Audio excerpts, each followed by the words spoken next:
Então vamos lá, pessoal, vamos continuar, né, a nossa saga aqui e agora a gente vai falar um pouquinho sobre limites. Então eu escolhi alguns exercícios sobre limites, né, especificamente 4 deles, e vamos apresentar algumas situações, né. A noção intuitiva de limite é você buscar, né, um determinado valor quando a tua variável tende a um determinado número, né, que é o que tem exatamente aqui. Então aqui a gente tem um limite de 20, quando x, né, no caso aqui, ou poderia ser uma letra qualquer, tende a 3. Então a ideia intuitiva do nosso limite é o quê? Eu substituo esse número, né, e vejo o que acontece com esse limite. Qual é o valor que ele atinge. Aqui você tem o limite de uma constante, e o limite da constante é a própria constante. Então aqui é extremamente prático mesmo. Não tem, né, nada que a gente possa fazer de diferente, porque é simples e direto. O limite de uma constante é a própria constante.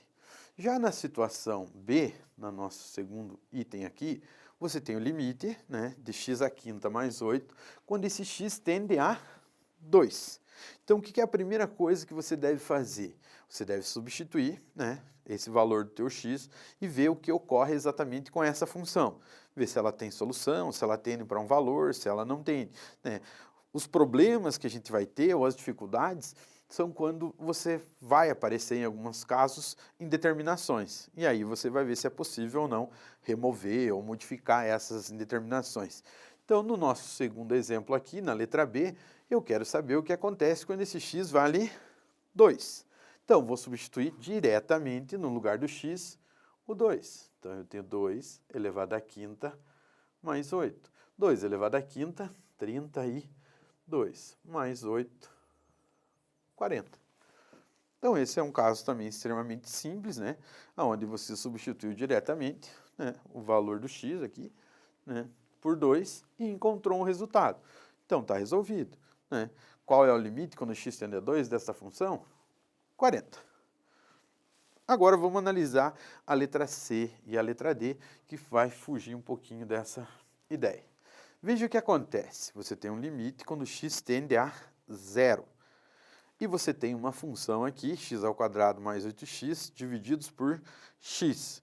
Mesmo antes de substituir os valores, a gente já poderia observar que a hora que eu colocar esse x aqui na parte de baixo, aqui, no nosso denominador, vai aparecer um zero. E a gente sabe que não existe divisão por zero, né? Mas vamos supor que a gente não observou isso ainda e faz o mesmo processo, né, que a gente fez nos anteriores. Então, 0 ao quadrado mais 8 vezes zero, tudo isso divididos por zero.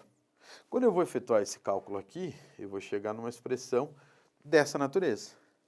0 dividido por zero.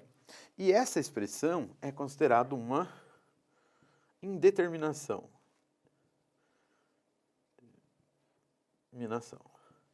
Então, isso aqui não tem um valor definido, é indeterminado. Aí é um caso que eu tenho que voltar para a minha função e observar se é possível eu sair dessa indeterminação ou como eu vou utilizar isso. Para você sair dessas indeterminações, você vai ter que lembrar de produtos notáveis, né? Então, toda a base que você teve lá de matemática, ela vai ser colocada à prova agora. É agora que você vai utilizar ela. Nem sempre visualmente é fácil de você verificar isso, né? Mas com a prática e a resolução dos exercícios, você consegue melhorar isso e enxergar isso de uma maneira mais rápida, vamos dizer assim. Observando aqui nossa função, eu vou escrever ela aqui novamente, para ficar fácil da gente verificar. O nosso x tende a zero, e você tem lá x ao quadrado mais 8x divididos por x. Se você observar, eu não tenho qualquer problema de na parte de cima dessa expressão aparecer um zero. Mas eu tenho uma situação que não ajuda eu resolver o meu problema se o zero aparece na parte de baixo. Então, obviamente, o meu objetivo aqui é fazer com que a parte de baixo não seja igual a zero. Se você verificar novamente a parte de cima, o numerador, você vai ver que aparece x aqui, que é o x ao quadrado, e x aqui do lado também. Então, você pode criar a mesma expressão colocando em evidência um x. Então, se eu coloco o x em evidência aqui, vai sobrar quem? X mais 8. Note que, obviamente, se você multiplicar, você volta exatamente na mesma expressão. Então, o que eu estou fazendo? Eu só estou reescrevendo essa função. Então, x que multiplica x mais 8 é, obviamente, a mesma coisa que x ao quadrado mais 8x. Só que agora, da forma que ele está escrito, isso passou a ser conveniente para nós. Por que é conveniente? Porque agora eu consigo simplificar. Eu tenho um produto, antes eu tinha uma soma, eu não posso simplificar direto. Agora, com o produto eu posso, simplifico o x do numerador com o x do denominador. E a expressão que resultou foi o limite, quando x tende a zero, de x mais 8. Note que agora você pode facilmente substituir o zero, né? E vai ficar com 0 mais 8, e o resultado final igual a 8. Então, qual é o valor do limite de x ao quadrado mais 8x divididos por x? Ele é igual a 8. Só que, lógico, aqui você teve que usar um artifício, que foi colocar em evidência. Então, essas são situações comuns quando a gente trabalha com limite. Vamos para a nossa última expressão aqui, que é a letra D. Você tem ali uma fórmula quadrática na parte de cima, né? X ao quadrado menos 6x mais 5. E na parte de baixo, né, x menos 1, uma equaçãozinha do primeiro grau. Aqui também é fácil de observar que a hora que você substituir esse 1 no lugar do x, você vai cair em 1 menos 1, 0.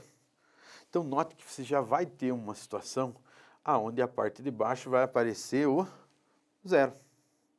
A hora que aparecer 0, nessa expressão, você sabe que caiu numa indeterminação. E aí você vai buscar artifícios para ver se é possível ou não, né, sair dessa situação. Aqui, lógico, que a substituição na parte de baixo, que é o que vai causar o problema aqui, entre aspas, no limite, mas se você substitui na expressão como um todo, ficaria 1 mais 5, 6, menos 6, 0. Então, cairia também no mesmo modelo, 0 divididos por 0, que também é indeterminado. Nesse caso aqui, só colocar em evidência a expressão não soluciona o nosso problema, né? Então, aqui você teria que ir um pouquinho além. Lembrar que você tem uma expressão aqui, que é uma equação do segundo grau, né? E que ela pode ser escrita como produtos notáveis, ou seja, em função das suas raízes, né? Você escrever essa expressão. Aqui, até por uma questão, né, de a gente simplificar o nosso processo, você tem menos 6 e 5, resolvendo por soma e produto, né, essa expressão, você vai ter duas raízes. E as raízes vão ser 1 e 5. Lembrando que soma e produto são dois números multiplicados que dão 5, né, e que somados dão o valor do b com sinal contrário. Então, 1 vezes 5, 5, né? E 1 mais 5, 6 positivo, como tem que ser o sinal contrário, menos 6. Então, o que eu vou fazer para solucionar o nosso problema? Eu vou reescrever essa equação do segundo grau em função de suas raízes, né? Então, para reescrever ela, a gente vai escrever x menos 1, que é uma das raízes, que multiplica x menos 5, que é a sua outra raiz. Então, lógico que depois vocês podem verificar, fazer esse cálculo e ver, obviamente, que ele vai voltar exatamente na mesma expressão que a gente tem aqui. Qual a vantagem que eu tenho aqui? É porque aqui, na parte de baixo, né, no nosso denominador, eu também tenho a expressão x menos 1. Então, note, para sair dessa indeterminação, foi necessário reescrever, né, a expressão que estava na parte de cima em função de suas raízes. Agora, é prático a gente simplificar x menos 1 por x menos 1, né? Sobrou lá o limite, quando x tende a 1, de quem? De x menos 5. Substituindo o 1 no lugar do x, 1 menos 5, que resulta no final em menos 4. Então, aqui foi 4, né, exemplos da aplicação, né, dos limites aqui. Então, situações diretas, né, onde você tem uma constante, próprio valor. Aqui a substituição não causava nenhum problema, então, feito a substituição, o limite vale 40. E dois exemplos onde você tem indeterminações.